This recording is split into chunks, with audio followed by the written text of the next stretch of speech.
Всички знаят защо баба ми идва на бухалката ми, нали? И за това ще ви покажа нещо на бабката на шпана. Добре. Знаете ли хаштаг? Чакайте да го изтегля, че сега не може. Добре. Чакайте. Чао хора. Сега ще се видим. Поне не чао хора. Добре, айде. Влезам. Какво? Добре, айде. Просто се го изтегля. Питам странка, защото тя ми изтегли нещо. Ето, добре, изтеглих си камерата. Ма не можеш да видиш. Добре, тогава, че изпрача клипа на всеки един, ако лайкна видеото. Але, знаете, гледайте тези ногти. Много са хубави, нали? Въобще не се участвала на клип. Ела на клипа по-добре или? Абе, че пък, три пък. Какво? Искам да ви покажа моето куче.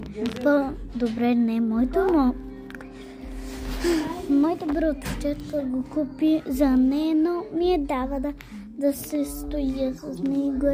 Може да го видите. Ако ви харесва, натиснете лайк бутона и кампаната. И ето е сестра ми и сладкото малко кученче плаче. Плаче за майка си.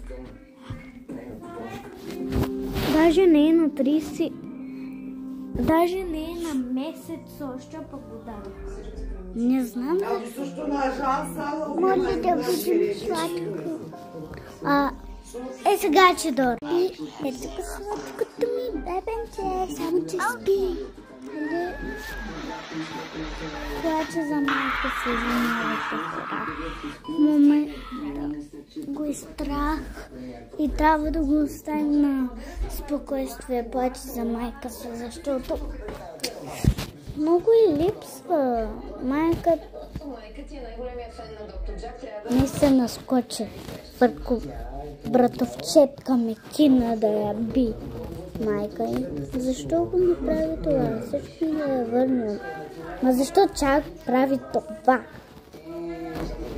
Добре. Сладкото ми, беби, плачеш ли? Вижте го колко плаче. Не дей да си плачеш. Не дей да плачеш. Не дей да плачеш.